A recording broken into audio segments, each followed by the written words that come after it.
3 invités avec nous chaque soir pour décrypter les mouvements de la planète marché. Nouran Charer est avec nous, directeur de la gestion de Mansartis. Bonsoir Nouran. Bonsoir Grégoire. Christian Parizeau nous accompagne également, économiste et président d'Altair Economics. Bonsoir Christian. Bonsoir. Et Nicolas Gottsman également autour de cette table. Bonsoir Nicolas. Bonsoir. Ravi de vous retrouver. Vous êtes responsable de la stratégie macro à la financière de la Cité. Le game changer du moment, c'est ce qui s'est passé hier sur le marché américain. Dans le sillage de la publication du dernier rapport sur l'inflation aux États-Unis pour le mois de juin, sur la partie macro, Nicolas, est-ce que tous les obstacles sont levés ou est-ce qu'il y a encore, d'ici le 18 septembre prochain, date de la réunion décisive attendue par le marché en tant que tel de la Réserve fédérale américaine, est-ce qu'il peut y avoir encore des obstacles pour une baisse de taux ? Non, je pense pas trop. Je pense par contre que c'est vraiment les chiffres de l'emploi de vendredi dernier qui ont modifié la trajectoire de ce qui se passe, parce que quand on regarde le FOMC, enfin donc la réunion de la Fed du mois de juin, en fait, il avait été indiqué par Jérôme Powell que s'il se passait quelque chose du côté de l'emploi, ils auraient une réaction qui serait différente de celle qui était annoncée. Et quand on voit les attentes du FOMC sur le niveau de chômage d'ici la fin de l'année aux États-Unis, la prévision c'était 4%. Or, le chiffre qui a été publié vendredi, c'était 4,1%, donc on est déjà à 4,1%, donc il est peu probable qu'on arrive à 4% à la fin de l'année. Donc là, on a une modification assez substantielle de la dynamique. Et en fait, quand on regarde justement à l'intérieur des chiffres qui ont été publiés, même si le chiffre facialement est plutôt pas mauvais, donc quand on regarde les chiffres de l'emploi privé, en fait, ce qui est intéressant, c'est quand on regarde un mois avant, le rythme de création de l'emploi privé, en moyenne 3 mois, il était à 206 000, c'est-à-dire quasiment 30% au-dessus de sa moyenne qu'on avait sur une bonne période, c'est-à-dire 2018-2019, qui est la période de plein emploi.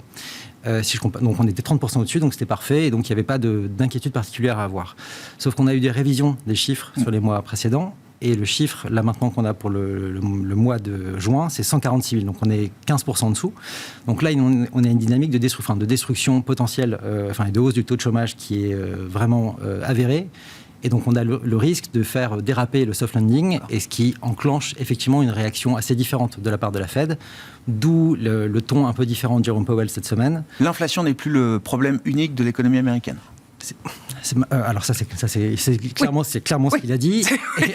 C'est clairement ce qu'il a dit, et on voit qu'il y a une inflexion du discours. Je pense que ces chiffres-là, en fait, à mon sens, devraient même les pousser à agir dès le mois de juillet. Malheureusement, il est très probable qu'ils ont besoin de communiquer en avance, et que si on n'a pas de discours vraiment d'inflexion, là maintenant, dans les prochains jours, qui permettrait de communiquer avant au marché, on doit agir avant, parce qu'on va avoir suffisamment de publication des chiffres de l'emploi pour faire déraper les choses d'ici le mois de septembre aussi. Je pense qu'ils ont vraiment très envie d'éviter ce genre de scénario. Le problème, c'est que quand ça commence à déraper, ça peut déraper assez vite. Et donc, il faut agir rapidement dans ces conditions-là. Je pense malgré tout qu'il y a plus de chances qu'ils commencent à l'annoncer. Donc, la réunion du mois de juillet serve à annoncer effectivement qu'on va avoir une baisse à partir du mois de septembre. Par contre, ce qui est aussi intéressant, c'est que puisque le 4% qui était anticipé préalablement pour la fin de l'année en taux de chômage va être modifié, il est aussi probable qu'on aura une modification des attentes de baisse de taux pour la fin de l'année aussi. Et la dernière fois qu'ils avaient... La dernière fois, c'était... Donc on peut en remettre une troisième ?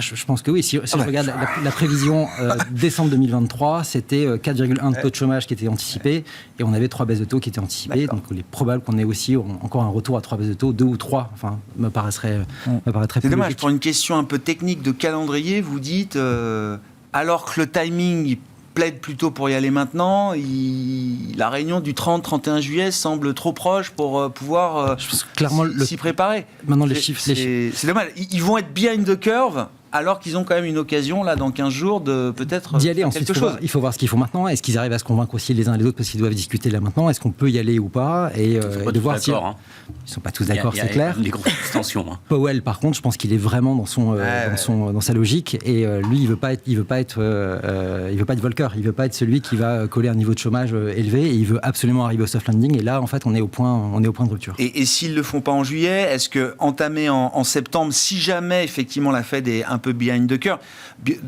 c'est rattrapable à 2 mois près, on peut rattraper s'il s'avère, et l'histoire nous le dira effectivement ultérieurement, mais s'il s'avère que la Fed est un peu en retard aujourd'hui, ça peut quand même encore se rattraper en septembre. C'est tout le problème, c'est qu'à partir du moment où ça commence à déraper, ça peut déraper rapidement, et donc ça peut donner un profil de baisse de taux qui soit très différent, mais ça voudrait dire que le soft landing est raté, et donc le tout c'est d'agir avant. Et voilà, donc c'est compliqué. Est-ce qu'elle a fait des behind the curve ou pas aujourd'hui ? Est-ce qu'elle est déjà en retard par rapport à ce que l'activité économique envoie comme signaux ? Alors je le redis, c'est la petite anecdote, et d'ailleurs je remercie les économistes que j'ai vus cette semaine qui m'ont rappelé que... Alors c'était un des indicateurs privilégiés par Alan Greenspan à l'époque pour mesurer... Oui, mais les sous-vêtements masculins. Et donc le prix des sous-vêtements masculins baisse de plus de 1% sur un mois. C'est la première fois qu'on voit ça dans ce cycle. C'est anecdotique, mais ça montre bien quand même qu'il y a quand même une diffusion de la désinflation un peu partout sur le marché du travail. Dès qu'on creuse un peu, on voit bien qu'on n'est plus dans la situation de surchauffe ou de forte tension entre l'offre et la demande qu'on a pu observer ces dernières années. Et c'est vrai qu'on se dit, pourquoi maintenir un niveau de restriction monétaire tel qu'il est aujourd'hui encore pendant 2 mois ? Oui, alors on peut dire ça si... Oui, mais j'ai choisi mon camp. Hein, attention quand même, hein, parce que moi j'ai plutôt l'image d'un marché du travail figé en ce moment. Ouais. Les entreprises ne licencient pas et on voit que les inscriptions au chômage restent très bas, mais n'embauchent plus. Donc on est un peu dans un marché un peu figé. Alors c'est vrai qu'il y a la croissance de la population active qui fait que mécaniquement on a le taux de chômage qui monte. Hein. Donc le statu quo n'est pas neutre sur le taux de chômage. Et deuxième chose, on voit quand même les salaires véritablement décélérés. Et donc on est très très loin des craintes qu'on avait il y a encore quelques mois de tension salariale. Alors juste un petit mot quand même. Attention parce que Powell est une colombe. Et beaucoup plus que l'ensemble du FOMC. Et d'ailleurs, il n'y a qu'à s'en convaincre, quand on lit le discours introductif qu'il a lu devant le Congrès, c'était un discours beaucoup plus marqué, beaucoup plus fort. Alors je sais, il a été écrit lors du dernier FOMC, donc on n'a pas eu encore les statistiques de l'emploi, mais on voit que par exemple, le FOMC, le consensus qui a écrit ce discours introductif, disait « le marché du travail est solide ». Et Powell, après, durant l'audition, il a dit « le marché du travail donne des faiblesses, des signes de faiblesse ». Donc il y a un petit écart. Et il y a Jérôme Powell qui parle au nom du FOMC. Quand il y a son discours, Jérôme Powell, en tant que président et membre du FOMC, qui donne son avis et son orientation face à la représentation et juste américaine. Pour montrer qu'ils ne sont pas d'accord, il y a Madame Daly qui a parlé hier et qui n'a pas du tout dit un signal favorable. Elle a dit on n'y voit pas encore clair, il va falloir être prudent. Donc elle n'a pas du tout donné un signal à court terme en disant on va baisser les taux. Hein. Mais après, sur le fond, moi je suis convaincu qu'ils vont baisser en septembre. Hein, je ne dis pas le contraire. Mais ce que je veux dire juste, c'est que moi je trouve que les derniers comptes rendus qu'on a pu lire, les derniers paroles qu'ont dit les différents membres du FOMC, il y a des écarts énormes. C'est-à-dire qu'on voit qu'il y a vraiment des dissensions, ils n'ont pas du tout la même analyse. Certains sont vraiment ultra prudents, alors on dirait presque qu'ils sont presque allemands, tellement ils sont prudents. On va dire qu'ils ont une tonalité vraiment à dire, il faut attendre, il faut qu'on aille plus de signaux, il faut qu'on aille... Limite, ça serait peut-être bien qu'on voie un peu une vraie dégradation du marché du travail avant qu'on bouge. Et puis il y a d'autres qui sont beaucoup plus colombes et beaucoup prêts à... Et ça, c'est les présidents des banques régionales, Christian. Chacun... Alors je ne vais pas dire, évidemment, de ce point de vue-là, il y a... Il y a fédéral, au niveau du board. Hein. Il y a des dissensions au niveau du board. Et justement, ça, c'est nouveau. Parce qu'habituellement, le board, les membres permanents qui font partie de la Fed, le directeur de la Fed, parlaient d'une seule et même voix par rapport notamment au président de la Fed jusqu'à présent. Et là, il y a des divergences assez importantes. Donc, après, encore une fois, c'est 2 membres, hein, donc il n'y en a pas 36 000, mais ils ont des discours un peu plus durs. Donc, moi, je dirais, sur le fond, ça ne changera rien sur le timing. Sur le fond, ça envoie un message quand même au marché qu'ils ont réussi à combattre l'inflation sans avoir une récession. Donc c'est l'idée finalement, ça valide le scénario que joue le marché depuis le début de l'année, un peu le scénario boucle d'or, hein, c'est-à-dire ralentissement sans récession et le marché est cher, mais on va redonner du boost à la valorisation du marché grâce à la baisse des taux. Donc ce message-là, il est pour l'instant validé implicitement par la Banque centrale. Alors après, qui baisse en juillet, qui baisse en septembre, entre-temps, on a eu quelques statistiques d'emploi. Si le marché de l'emploi se retourne, ça renforcera forcément septembre. Mais ça peut même ouvrir la porte à une baisse de taux de 50 points de base. Si nécessaire, j'en sais rien. Si nécessaire, mais alors il faudrait vraiment faire un discours très très noir. Alors après, non, mais comme disait Nicolas, dès que le taux de chômage commence à tiquer un peu à la hausse, on sait que ça peut aller vite et fort, quoi. Je suis d'accord, mais d'une part, il est historiquement bas encore, et d'autre part, on ne voit pas les jobless claims rebondir. Si vous me triplez de jobless claims durant le mois d'août... Si on a 300 000 d'inscriptions de au chômage, d'accord. Là, je suis d'accord. Okay. Je signerai. Mais faut vraiment... Parce que là, pour l'instant, c'est un marché du travail bloqué.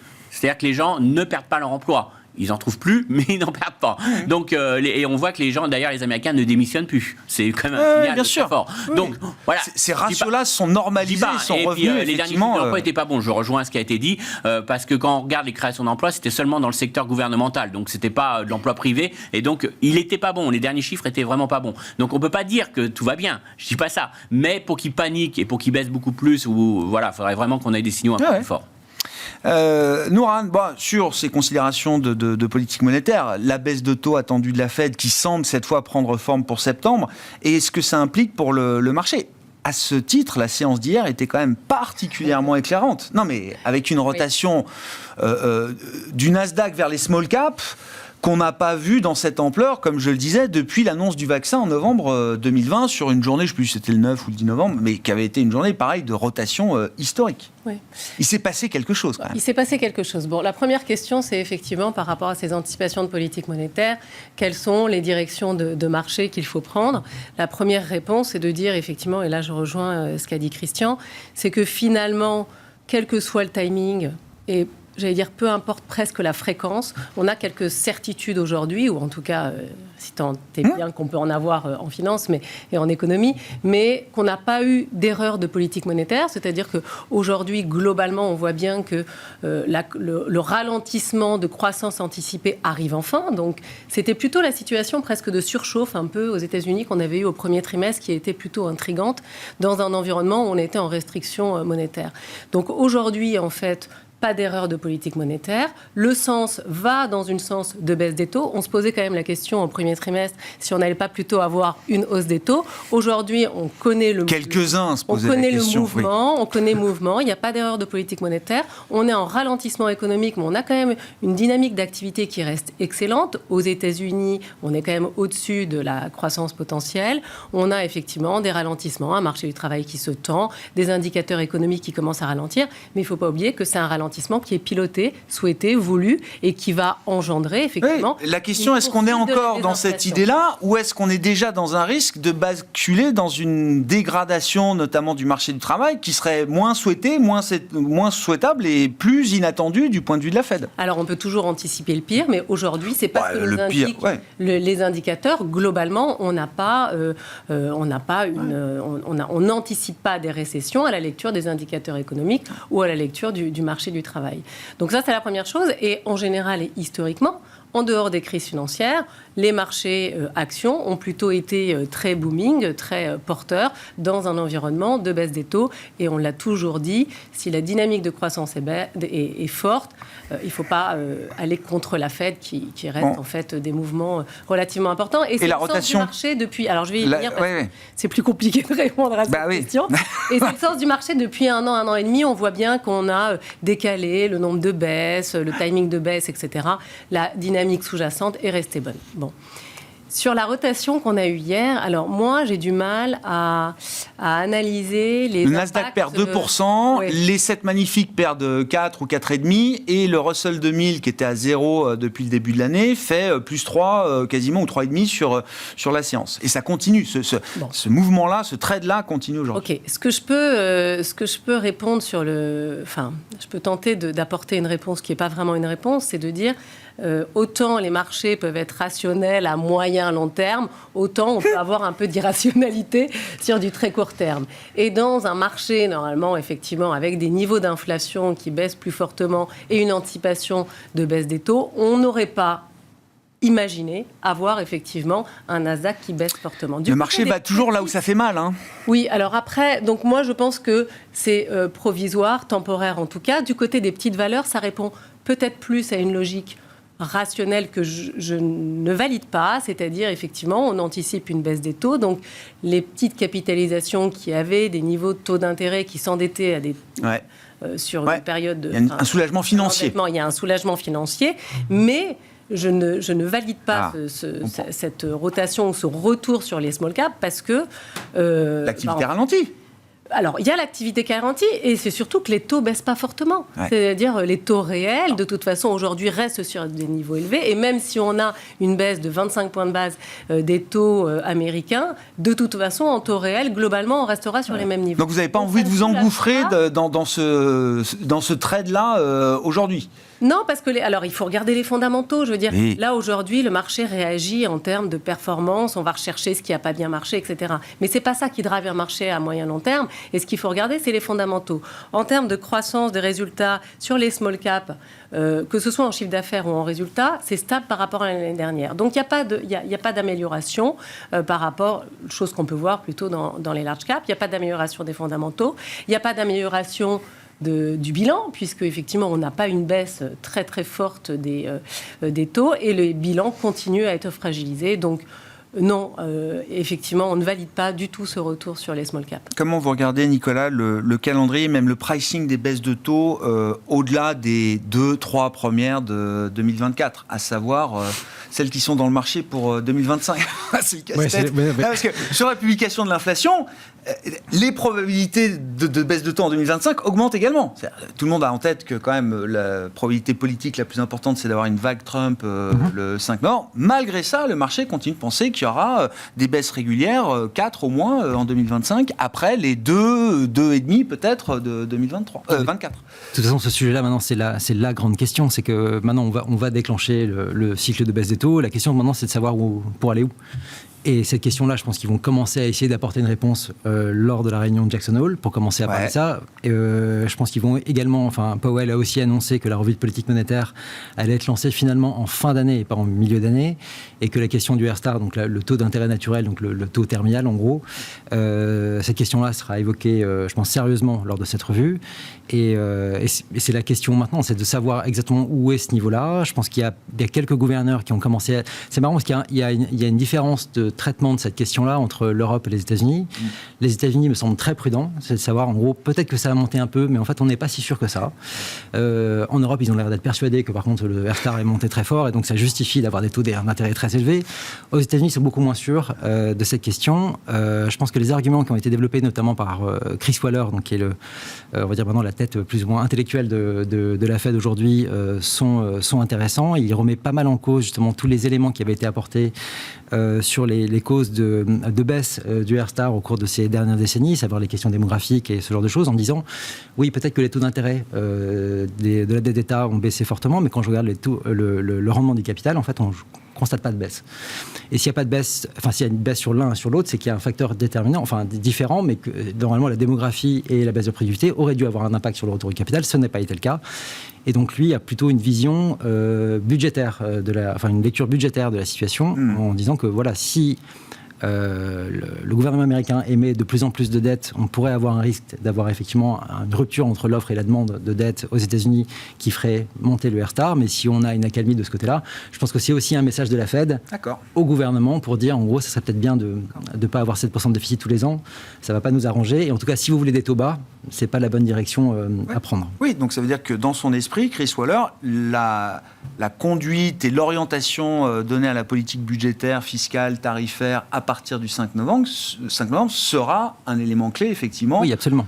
De l'appréciation et de la fonction de réaction de la Fed pour la suite. C'est un message aux deux administrations potentielles et peut-être encore plus adressé pour Trump, parce que Waller a été nommé par Trump. Waller fait partie des gens qui pourraient être nommés pour prendre la tête de Powell en 2026 si jamais Trump ne le reconduisait pas. Pas. Et donc oui, il a un rôle important. Il a été décisif sur les 2 dernières années, et donc il a effectivement maintenant, il est une figure qui est crédible pour pouvoir prendre le relais. Et donc je pense qu'il a un message effectivement aux autorités budgétaires qui est assez clair. Ensuite, il ne s'agit pas de faire comme les Européens, à vouloir baisser absolument le budget de façon dramatique, mais au moins de revenir à un niveau qui soit conforme à le niveau de la croissance nominale, ce qui n'est pas un effort surhumain aux États-Unis. La croissance nominale doit être à 5% encore aujourd'hui.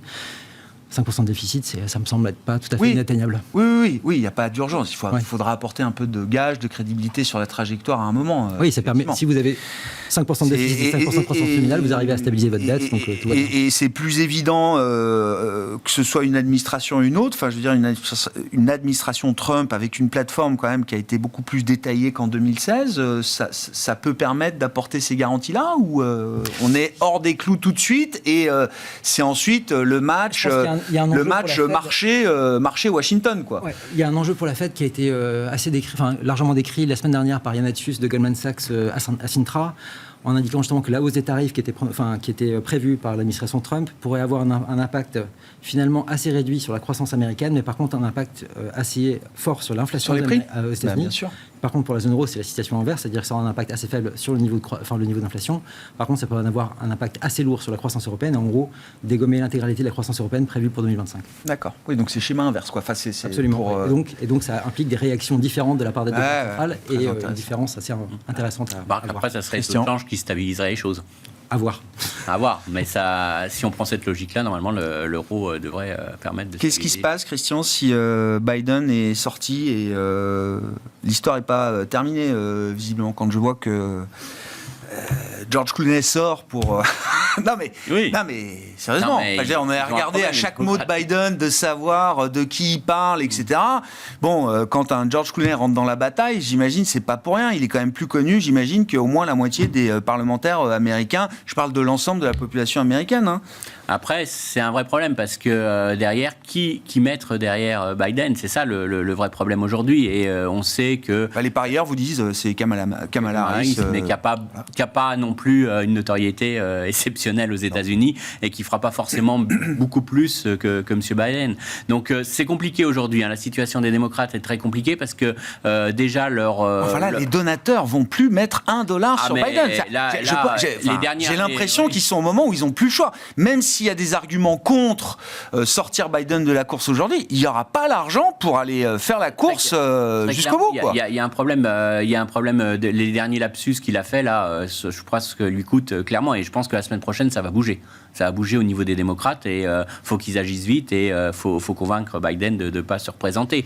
Après, ils mettront la vice-présidente qui est, à mon avis, c'est difficile de ne pas la nommer, c'est difficile de ne pas l'évincer parce que c'est elle qui est logiquement et institutionnellement la mieux placée. Donc, globalement, ça ne changera pas forcément à 100% le résultat des élections parce que je ne crois pas qu'il y ait véritablement un effet véritablement fort de sa nomination sur l'électorat et ça change énormément les sondages. Ça renforcera M. Trump, à mon avis, et la victoire de M. Trump. Ce qu'il va falloir surtout regarder, c'est la réaction des marchés obligataires quand même, parce que je trouve qu'il y a une petite musique quand même qui tourne pas mal aux États-Unis en ce moment, où on commence à réellement s'inquiéter sur le budget américain. Alors je vous dis pas qu'il y a un krach obligataire, ça sera pas ça.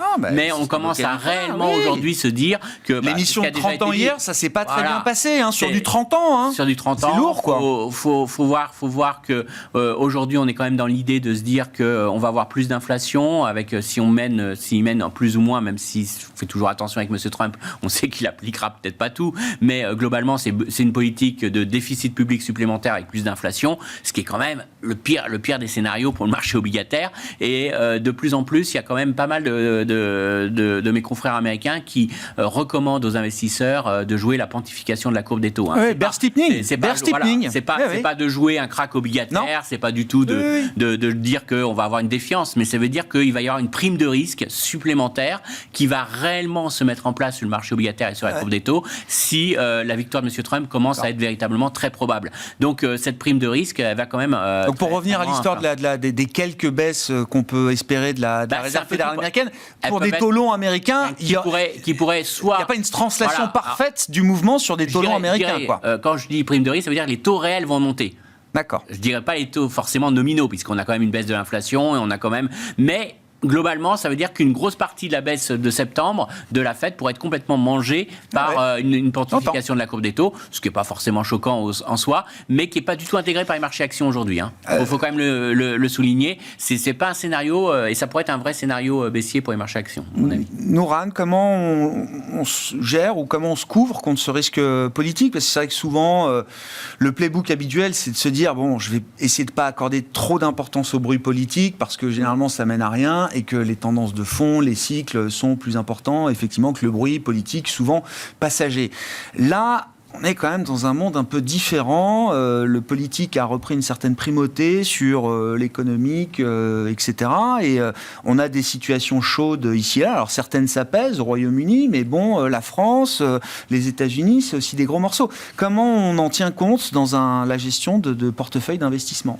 C'est vrai que c'est la question essentielle et la question centrale, c'est de savoir effectivement, est-ce que face à un risque politique accru en Europe, avéré entre guillemets aux États-Unis ou en tout cas à venir, qu'est-ce qu'on fait? Est-ce qu'on réduit le niveau de risque d'exposition aux actions? C'est une première manière de faire, oui. Alors non, on ne l'a pas fait parce qu'en fait, sur l'analyse du risque politique, déjà vous l'avez dit, c'est-à-dire qu'il y a beaucoup de bruit, beaucoup de volatilité à court terme et finalement, les fondamentaux prennent très rapidement le dessus et comme on le disait tout à l'heure, voilà, il y a une logique de flux et il y a parfois des ruptures. Il y a aussi parfois des ruptures. Alors oui, mais il n'y a pas. Alors, ça crée aussi parfois des ruptures. Alors on n'a pas de rupture. Brexit, c'était une rupture. Brexit, c'était une rupture. Mais aujourd'hui, on n'a pas de rupture. Quand on regarde en fait aux États-Unis, alors effectivement, on va dire entre Trump et Biden, globalement, ils ont tous les deux des politiques pro-business, le même objectif de gagner la guerre commerciale avec la Chine en réindustrialisant le pays. Alors ils le font avec des mesures qui sont effectivement différentes, des mesures industrielles, des mesures fiscales différentes. On voit effectivement, alors même si on a une probabilité de réélection de Biden qui est faible, le vrai risque, c'est effectivement de voir les taux remonter avec sous Biden de 21 à 28%. Mais c'est ce qu'il avait promis aussi sur ce mandat-là et ça ne s'est pas passé. Il voulait financer un fort plan d'infrastructure avec la hausse d'impôts. Finalement, il a fait son plan d'infrastructure et il l'a financé plutôt avec le secteur de la santé en limitant les coûts des médicaments. Donc, ce que je veux dire, c'est qu'en fait, entre les deux, il n'y a pas de réelle rupture. Déjà, on a vu l'alternance entre Trump et Biden. On va avoir peut-être une nouvelle alternance entre Biden et Trump. Donc, là-dessus, je dirais je ne suis pas sûre qu'on soit sur un risque sur les marchés actions majeurs. Après, il y a effectivement, alors et en Europe, juste rapidement, parce que globalement, en France, tout le monde a le nez rivé sur effectivement les prochaines, les prochaines, alors pas élections, la nomination du Premier ministre. Ce qu'il faut quand même rappeler, c'est que les élections européennes se sont extrêmement bien passées et qu'elles sont dans la continuité, une stabilité en fait du Parlement européen avec les partis mesurés au cœur du... Donc il n'y a pas de remise en cause du cas d'investissement européen aujourd'hui? Alors il y a en revanche au niveau domestique, il y a bien évidemment une prime de risque supplémentaire sur la France. Mais la question c'est de savoir est-ce que effectivement, et là on va avoir un peu de volatilité en septembre et surtout en novembre quand on va avoir un retour de copie de la Commission européenne sur le plan à moyen terme que va proposer la France pour réduire le déficit. Donc ça, c'est vrai qu'on va avoir de la volatilité. Mais est-ce que c'est de nature à déstabiliser la zone euro et l'euro ? Il ne nous semble pas. Et l'autre élément qui est important, qui est peut-être un risque, en fait, le risque politique en tant que tel n'est pas vraiment un risque politique. Et là, je reviens sur les États-Unis. Le risque d'élection de Trump, en fait, le risque sous-jacent, c'est bien évidemment la trajectoire du déficit et la trajectoire de l'endettement. Si on peut amener peut-être une petite touche positive, c'est que quand on regarde dans l'histoire américaine, à chaque crise financière, crise du Covid, on a effectivement des taux d'endettement qui ont fortement augmenté. Le déficit public s'est fortement creusé. En 2009, au plus fort de la crise, on avait un déficit à 10%. On est remonté, on a mis 6 ans. En 2015, en fait, le gouvernement a réussi... Ils ont déjà prouvé leur capacité à corriger. À chaque fois, en fait, on est revenu sur des niveaux normés à 2,5% grâce à une croissance. Alors, de 2009 à 2015, on avait une croissance moyenne globalement autour de 2%. Et on avait un plafonnement des dépenses. Mais globalement, souvent, à chaque crise, on a un creusement du déficit qui met globalement entre 3, 5 ans, 6 ans à se résoudre progressivement. Mais l'objectif de maîtriser les dépenses publiques a toujours été un objectif. Alors on peut dire que c'est en rupture avec Trump, on le verra, mais ça a toujours été en fait l'objectif des différents gouvernements américains. Sur la France, comment vous regardez la situation, Nicolas ? Alors, c'est ce que je disais hier, on peut toujours faire le pari de l'intelligence collective et que la future Assemblée... Je suis pas sûr. Non, mais on peut. Oui. Il y a aussi une manière de se protéger, de regarder les garde-fous disciplinaires qui peuvent encadrer ou maintenir la France sur un chemin compatible avec celui de nos partenaires européens, parce que c'est quand même ça le sujet à la fin de la journée. Les garde-fous, ça va de Bruxelles, de la procédure de déficit excessif, aux agences de notation, en passant par simplement le marché et la prochaine émission d'OAT le 18 juillet prochain, par exemple.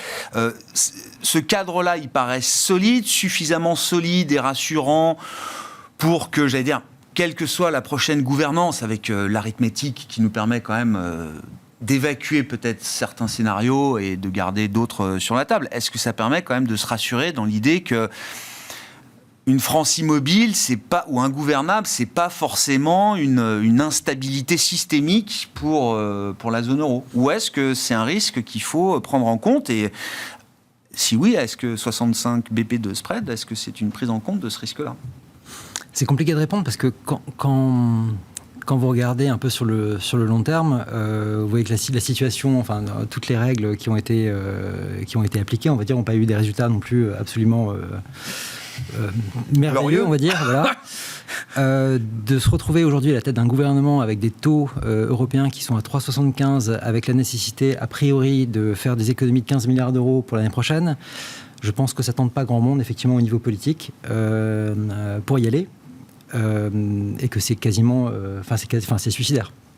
Donc effectivement, politiquement, c'est compliqué. Je pense que personne n'a vraiment très très envie d'y aller. D'assumer ça. Mais je pense que la question à se poser aussi, c'est de savoir est-ce que c'est normal aussi d'avoir, dans le contexte actuel de l'économie européenne, d'avoir des taux à 3,75 et d'avoir le besoin de faire baisser les dépenses à ce niveau-là. Est-ce que c'est vraiment légitime ?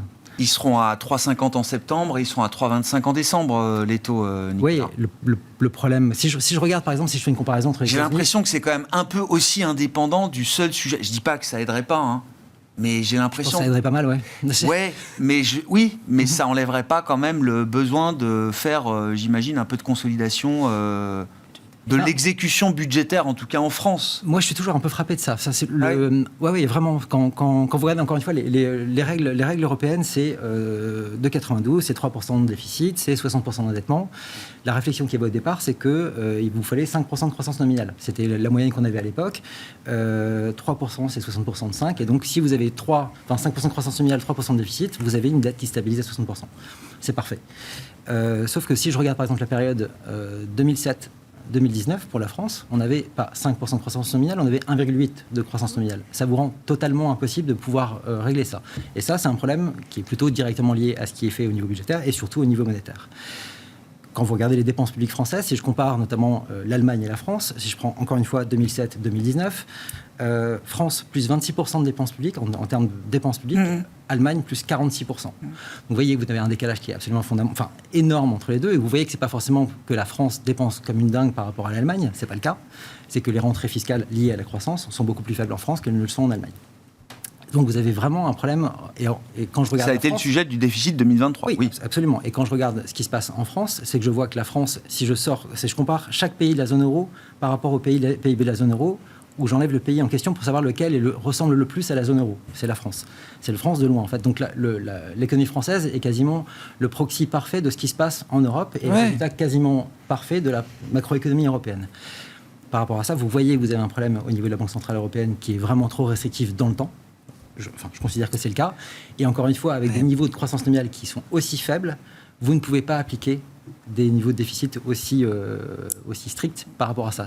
J'entends. Sauf que ces règles-là, elles sont là aujourd'hui et qu'elles ne vont pas changer d'ici le 20 septembre ou le 20 novembre. C'est ce qui me semblait le plus intéressant, c'est que en fait, toute cette réflexion-là existe au sein même de la BCE. On voit que Mario Draghi devait, notamment dès la semaine prochaine, présenter son rapport, et je pense pour évoquer directement ces questions, avec ce qui se passe en France, et je pense qu'il y avait une espèce de conciliation qui pouvait exister entre Macron et Draghi, justement pour pouvoir arriver à pousser, on va dire, une stratégie un peu différente au niveau européen. Le discours de Draghi a été repoussé, ça sera en septembre finalement, évidemment avec tout ce qui se passe notamment en France, et on perd le soutien principal à ça, et on voit en même temps l'Allemagne je dis pas qui se réjouit, mais qui voit avec sans doute beaucoup de plaisir ce qui va se passer en France, parce que ces projets justement de modifier la stratégie économique européenne sont en train de tomber à l'eau. Sur le court terme, on espère qu'au mois de septembre, ça soit un petit peu plus souple, flexible. On pourra être un peu plus... sur l'exécution budgétaire, j'entends bien ce que vous dites. J'ai bien compris que c'était un problème de recettes, effectivement, sur l'année 2023. Sur les 5 premiers mois de l'année, on a l'exécution budgétaire en France, alors que Bruno Le Maire nous disait il y a quelque temps que les recettes fiscales étaient un peu meilleures. On voit malgré tout un déficit qui va encore plus vite que celui qu'on a observé sur les 5 premiers mois de 2024. Donc là, il y a un problème de dépenses très clair. C'est que normalement, vous avez un rapport de quasiment 1 sur 1 entre la croissance et les recettes fiscales. Ça n'a pas été le cas depuis 2 ans, parce qu'on a eu effectivement des baisses d'impôts qui ont été assez importantes. Et donc, on a effectivement perdu pas mal de recettes par rapport à ça. Donc oui, ça c'est clair.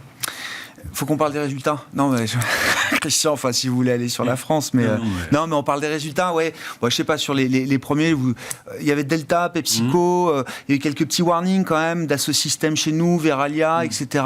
Nike aussi, il y a 10-15 jours. Bon, il y a les 3 grandes banques américaines comme d'habitude, mais est-ce qu'on est encore dans l'idée que les résultats vont être un soutien pour le marché, ou est-ce qu'avec un peu de ralentissement, avec un peu de baisse de l'inflation, etc., il faut attendre à un moment que les marges se pincent un peu pour c'est un peu ce qu'on va voir. Parce que là, on s'attend quand même à une saison des résultats qui s'annonce quand même assez médiocre. Alors, on peut dire ils vont battre le consensus X fois, ok. Mais quand on regarde, moi j'ai trouvé très inquiétant les 2 résultats de Delta et de Pepsi. Parce que quand on regarde dans le détail, en gros, c'est vraiment cette classe moyenne américaine qui n'accepte plus les hausses de prix, qui commence à caler. Delta, c'est parce que c'est pas le haut de gamme, c'est pas les sièges les plus chers qui ont posé problème, c'est vraiment le milieu bas de gamme. Donc ils ont dû casser les prix sur les billets d'avion. D'ailleurs, on l'a vu, un des éléments qui explique les bons chiffres d'inflation, c'est quand même les moins 5% sur les prix des billets d'avion. Donc derrière, ça se retrouve dans les résultats des entreprises, qu'on le veuille ou non. Si vous baissez les prix, c'est que derrière, il y a un vrai problème. Ils ont commencé à dire qu'ils allaient commencer à réduire les capacités des avions. On va avoir moins de sièges. Donc on voit que c'est pas si brillant que ça. Et ça montre qu'il n'y aura pas tant de tourisme américain qui vont venir à Paris durant cet été. Même Delta nous dit que les Américains ne veulent pas passer par Paris pour ceux qui vont aller en Europe. Bon, ça ne redonne pas forcément le moral pour ça, mais bon, je finis la petite parenthèse. Pepsi, eux, c'était un problème très clairement lié à des facteurs de demande et de premier prix. Et ils ont trop monté les prix et maintenant, ils le payent en termes de volume de vente. Et les effets volume l'emportent largement sur les effets hausse de prix. Donc, ça veut dire que, alors, je veux bien, le marché a joué les cycliques. On s'est dit, baisse des taux, ça va redémarrer, tout ça. Mais là, c'est plutôt des signaux qui ne m'incitent pas à aller sur ces valeurs-là. Alors, après, ce qu'on constate aussi, c'est que toutes les valeurs industrielles souffrent énormément. En Europe, on voit très clairement qu'on est très très loin d'une reprise industrielle. On a eu quelques indicateurs d'activité qui étaient plus positifs, mais c'était surtout les parties perspectives qui s'amélioraient, pas les situations présentes. Et là, on va voir véritablement que la situation présente est très très négative, avec des carnets de commandes qui sont souvent sous pression, des marges qui sont sous pression. Et donc, je pense qu'on va avoir pas mal de profit warning sur cette année, puisque là, on aura un premier semestre qui sera peut-être en dessous des attentes. Donc, la partie industrie, à mon avis, va être pas excellente. Un marché automobile qui souffre, des industriels qui ont des problèmes de marge, et des carnets de commandes surtout qui commencent à véritablement refluer. Donc, moi, je m'attends pas forcément à une saison d'earnings pour tout ce qui est cyclique très positif. Alors, face à ça, est-ce qu'il faut encore aller acheter très cher la croissance des technologiques? J'ai un peu peur que ça soit un peu le seule chose, parce que c'est la seule chose qui nous fera arriver dans ces earnings, à mon avis, qu'on va avoir au cours des prochaines semaines. Nourane, est-ce qu'il y a déjà des premières remarques sur les quelques publications qu'on a vues, effectivement, qui peuvent être aussi des indicateurs un peu de tendance de ce qu'on va avoir? Et puis, comment ça se traduit pour vous en matière d'investissement aujourd'hui? Comment vous avez envie d'être positionné là, pour la deuxième partie de cette année 2024? Alors après ce tableau très noir dressé par Christian sur la publication de résultats, je vais apporter un petit peu de douceur. Contrebalancer. Je vais un peu contrebalancer. C'est vrai que Delta, Pepsi, oui, c'était pas glorieux, quoi. Non, c'était pas glorieux. En fait, ce qu'on peut noter de manière déjà un peu globale, en synthèse, c'est qu'on commence à avoir des écarts très forts dans la dynamique de publication de résultats, que ce soit entre pays, que ce soit entre secteurs ou que ce soit entre capis.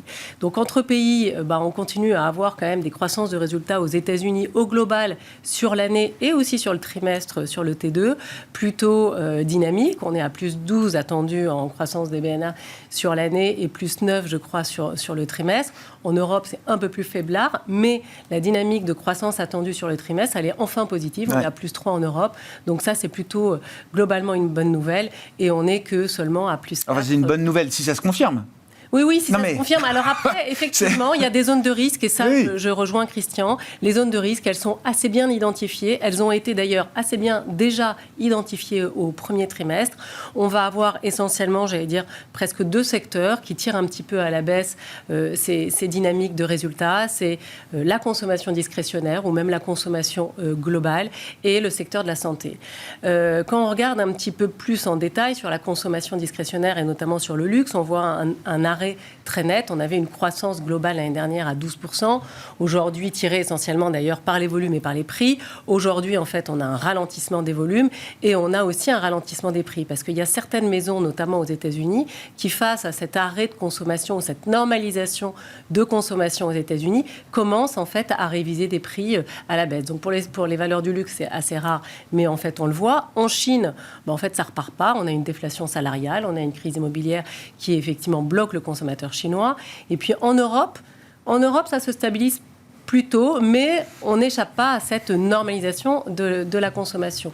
Et on voit bien, effectivement, on a eu L'Oréal, on a eu une prudence sur L'Oréal qui a abaissé ses chiffres essentiellement sur les États-Unis et sur l'Asie.